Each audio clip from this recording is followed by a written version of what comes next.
Hello, fifth grade scholars. How are you today?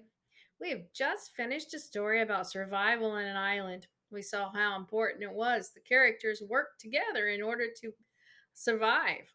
Today, we're going to be reading an informational text discussing life in a rainforest and the survival there. I was kind of glad we were going to talk about the rainforest because I think the rainforest is kind of warm and I've been kind of chilly lately and I've gotten all bundled up because I'm so chilly. But thinking about the rainforest, I don't think I will be so cold. I might even warm up a little bit. Let's read. You may already have knowledge of rainforests. Let's take a few minutes and jot down what you know, or also any questions you might have about the rainforest. Later, as we continue the text, we will look some more at what we knew, what we want to know, and then what we learned. So stop the video for just a minute, write down all the questions, all your knowledge, and then start the video back up and let's continue. Today, we're going to explain the relationship between concepts in a scientific text. We will do this by identifying specific information, including text features and graphics. We will be successful when we explain the science text, including visual elements. We're also going to be learning to determine two or more main ideas of a text. We will locate and explain key details that support the main ideas of a text. We will be successful when we discuss how the key details support the main ideas of that text. We're learning to determine the meaning of general academic and domain specific words and phrases in a text. We'll do this by connecting the meaning across content areas, personal knowledge, and using context clues. We will be successful when we can use the words and phrases in sentences and dialogues.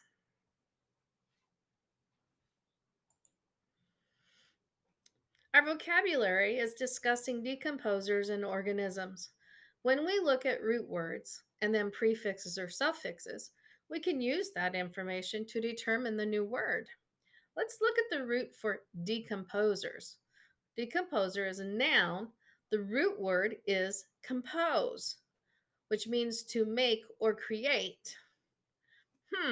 However, the prefix D means to undo, like undo the root word. So in this case, decompose would mean to undo what is or what was made. But then we have suffixes on here with that which are er and s.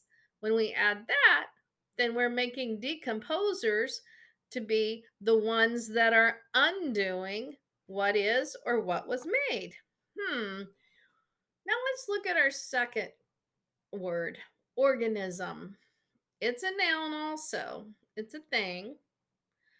The root word is organ. Organism means the material or structure of an individual life form. Very simple structure, but it's a structure. So let's go on. This is going to be the graphic organizer that we will be using today to demonstrate the rainforest food chain. It will also help us do that connecting that we talked about with our learning intentions. I want you to look at this page here. This is the table of contents. As you can see, there are quite a few different sections we will be reading. Why do you think a table of contents would be helpful? That's right, it's informational text, and you may want to refer again to specific information in that text. By using the table of contents, you would be able to access the part of the text you are searching more proficiently than randomly searching through pages. And sometimes that takes a long time. But by using the table of contents, you can organize your information. Your information is already organized so that you can actually find facts easier. So let's look at the table of contents and look at the topics. What is a rainforest food chain? Page 4. What is a rainforest habitat? Page 8. Where in the world are rainforest habitats? Page 10. I'm going to pause you for just a minute cuz I are you noticing anything about all of these titles of these sections in the food in our table of contents? Yeah, you noticed it too, right? They're all in questions. I wonder why they're all questions. I don't know. Maybe we'll get an idea. Let's keep reading. What are the producers in rainforests? Page 12. What are the primary consumers in rainforests? Page 16. What are the secondary consumers in rainforests? Page 20. Sounds like there's a lot of information here. What are the decomposers in rainforests? Page 24. You know what? I think this is organized with questions because it's like questions the reader would ask. And it's telling you that's where you'll find the answers for those questions. I like how that's organized. Let's keep reading. What are rainforest food chains like around the world? That might be good. I thought maybe they'd be the same, but maybe they're not. Hmm, interesting. How are humans harming rainforest food chains? Page 34. Oh man, I'm a human. I'm ruining rainforest food chains is not a good thing. Hmm. What can you do to protect rainforest food chains? Page 40. Oh, I want to read that one. Top 10 things you can do to protect rainforests. 44. I think I want to read that one too. Oh, look, there's also a glossary. Do you remember what a glossary does? It's on page 45. I know what a glossary is. It has like words and phrases that are in the text that you may not quite understand. And it kind of defines and explains what they are, kind of like a dictionary. We might want to keep that one in mind. Find out more. Page 47. Looks like there might be more information there. Index, page 48. I wonder what an index is.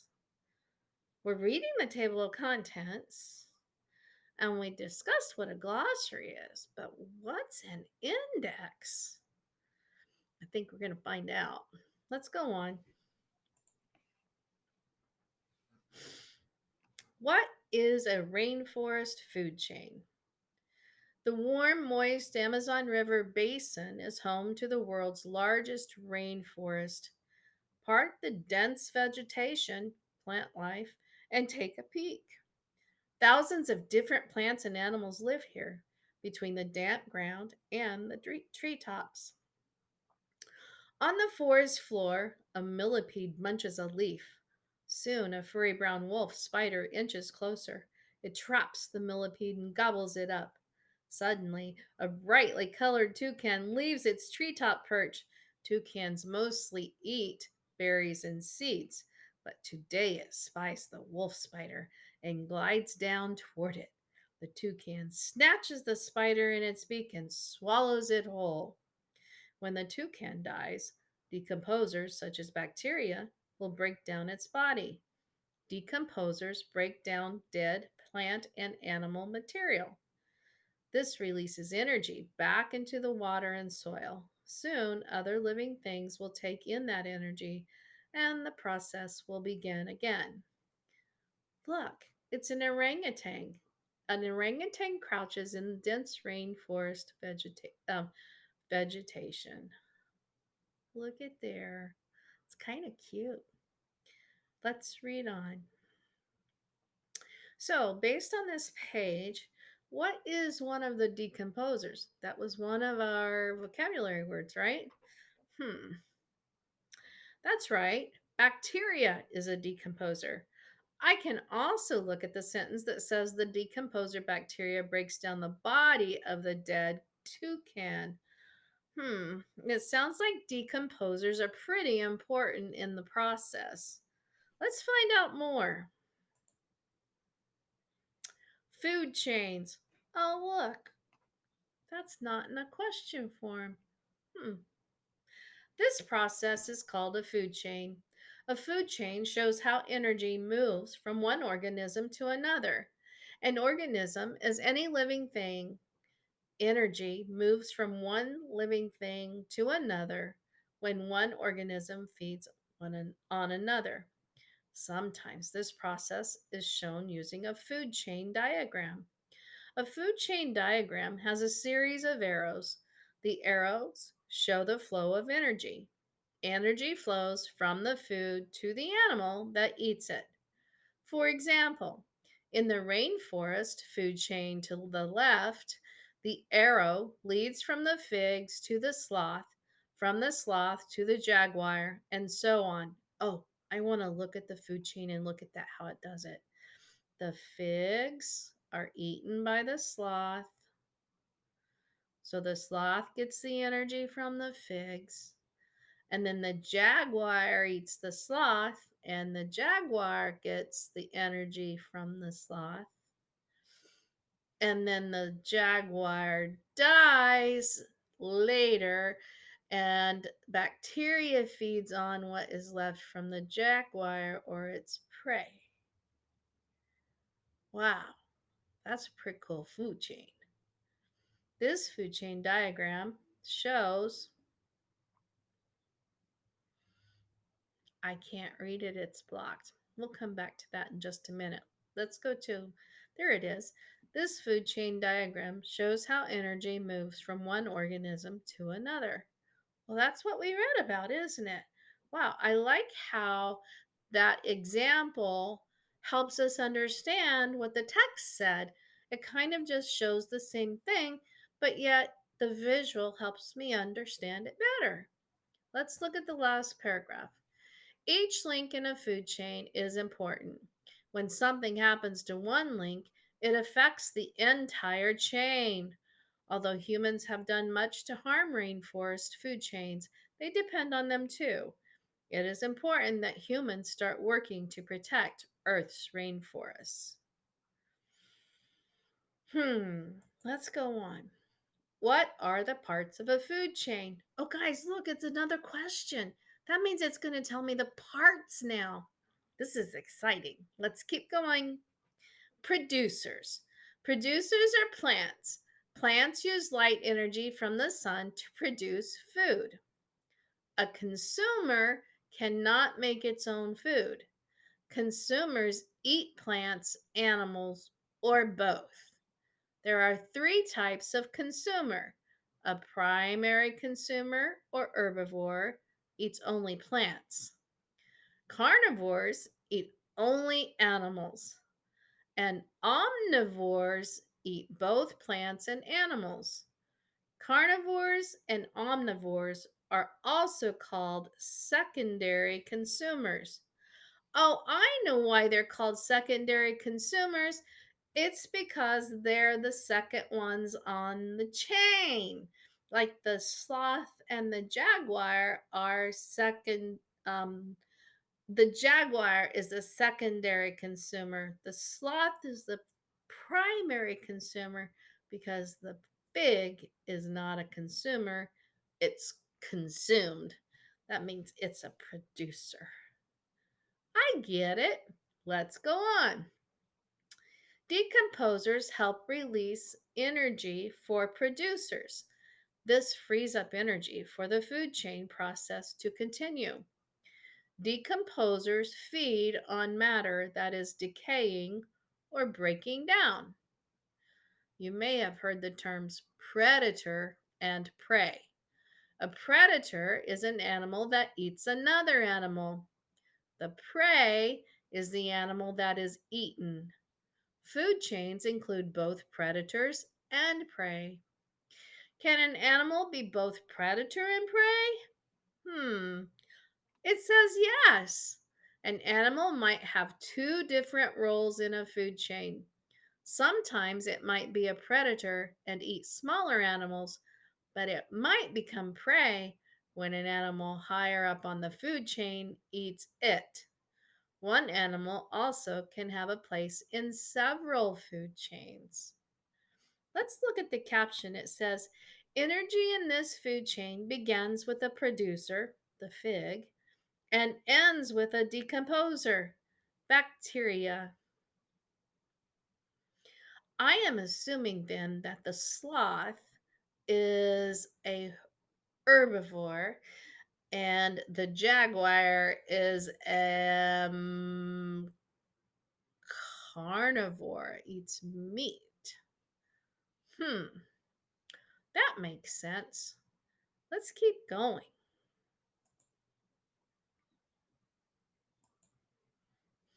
What is a food web?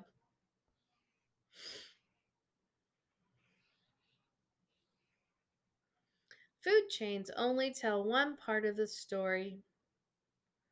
They show one series of links. Many organisms eat more than one type of organism. This is a good idea for survival. Animals that eat only one thing are at risk if something happens to their food source. A food web shows how food chains are linked together. It looks a bit like a spider web. A food web shows how energy moves from organism to organism. It tells you who eats whom. In the food web above, figs are food for both tapirs and macaws. This food web shows some of the many different food chains can be linked. That's interesting. As you were reading, did you ask yourself a question? I did. I wondered, well, what's the difference between a food chain and a food web? Did the text answer our question? It's important we ask questions as we read. Sometimes we may find answers, but other times we may not. It may help us just to continue the reasoning process to help us understand the text more. I've also done one more thing. I don't know if you've noticed, but I've slowed my reading down just a little bit. When you read informational text, it's really important that you don't read too fast so that you can actually comprehend and actually think about what you're reading. Sometimes we even want to go back and reread it just a little bit to make us think as we read. Hmm. Remember, good readers ask questions and they think about what they're reading as they read. Let's keep going. I am noticing the headings on these sections in the text. They're in question form, just like they were in the table of contents. Why do you think the author has done that? I think maybe they are questions the readers may already be asking. When I read the when I read the question, I think, "Oh, this is where the information about the rainforest habitat is going to be located." If I was researching about a rainforest habitat, I would want to know this would be a good place to look. Let's read. What is a rainforest habitat? Rainforests are warm areas of dense vegetation and heavy rain. The hot, moist conditions support many different species, types, of plants and animals. You can find rainforests in tropical areas all over the world. The largest rainforests are in South America around the Amazon River, in Africa around the Congo and Niger rivers, and in India and Southeast Asia, Australia, the Philippines, and the Papua New Guinea also have smaller rainforests. Oh, guys, those sound like they're so warm. Oh, yes, I would really like to be there, I think. Let's keep reading. The rainforest is an amazing place to live. Oh, it is very warm all year long. The temperature usually stays between 20 degrees Celsius. Oh, that doesn't sound warm. Oh, wait a minute. That's Celsius. Let's look and see. Or 68 degrees Fahrenheit. That's nice. And 32 degrees Celsius, which is 90 degrees Fahrenheit. That's kind of warm, but in between those two, that sounds really, really nice. Within each rainforest are many different habitats. A habitat is a place where organisms of the same kind live. Organisms depend on their habitat for food, shelter, water, and everything else they need to survive. Now, guys, I was focusing a little bit on the temperature, but the author put that temperature there for a reason. Can you think of why? What reason do you think that the author would think we would need to know the temperature in that area? Hmm. Let's keep reading.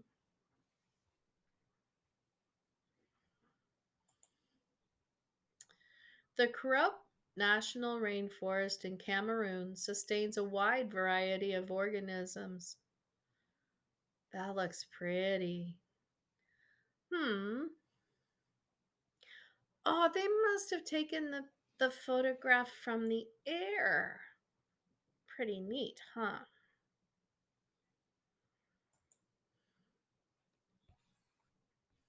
I see another question for a heading. Let's see what this section will be about. How much rain?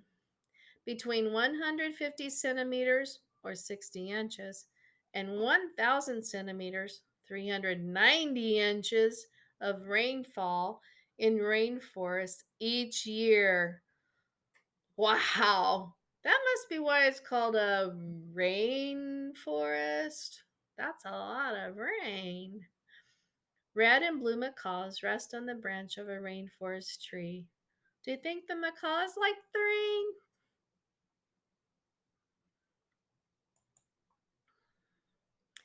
The top layer of the rainforest is called the canopy. A canopy. Oh, I think of a canopy like an umbrella kind of thing. So it's saying the rainforest, the top part. So it must be the top part of the leaves, the trees. The top layer of the rainforest is called the canopy. It is a dense group of treetops forming a blanket of leaves. Sometimes the canopy is so dense it does not allow sunlight to get through. Below the canopy, the understory is alive with climbing animals, tangling vines, and flowering orchids. On the forest floor, deer graze, army ants march, and ferns and mosses grow. Sounds pretty busy on the floor of the rainforest. And I really like how the author used the word blanket of leaves to describe the covering above. That's really neat wording. Let's go on. All living things are adapted to their habitat. If a plant lives in the canopy and needs lots of sunlight, then it is adapted to the canopy. It likely would not survive on the forest floor. Over time, organisms develop adaptations that help them survive in certain habitats. Have you found some words? There were quite a few words in the text that have been highlighted. They're science words, but they're also words that we can connect and explain by using the context clues, which we've been doing, haven't we? Let's go on. Here is a map. Hmm. Why do you think the author put a map on this page? What do you notice about the location of the rainforests? You're right, the rainforests are located right here. Southeastern Asia rainforests. Here's another rainforest in India. Here's the African rainforest. And here's the Central American rainforest, the Amazon rainforest, which is one that you've probably heard quite a bit about, and over here, some more of the South American rainforest. The map below shows the location of the world's rainforests. What do you notice about all of them?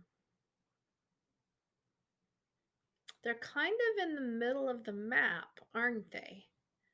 The middle of the Earth. We also call that the equator. They're centered very close to the equator. And I remember I'm going to connect that the equator, the closer you get to the equator, the warmer the weather stays. And that's kind of like what we read about earlier about the temperatures, isn't it? Good thinking, guys. Hmm. So, my question would be, how does the placement of the rainforests on the map support information provided on page 8 of the text that we read? Hmm. I challenge you, stop the video and go back and check. Let's go on. Now let's look at the relationships. On pages 4 and 6, the text talks about how the food chain starts over after the decomposers perform their roles. Maybe the food chain could also be seen as a cycle. So let's keep that in mind as we complete the organizer. Let's begin with how the energy cycle begins. Here we go. So it begins. First, we have the producers like plants. Then the primary consumers or herbivores consume those plants and they get the energy from the plants they've eaten. Then we have the secondary consumers, the omnivores. Now, omnivores can be animals and plants, and they consume the herbivores, the plants. And so they get the energy from the herbivores. Let's keep going.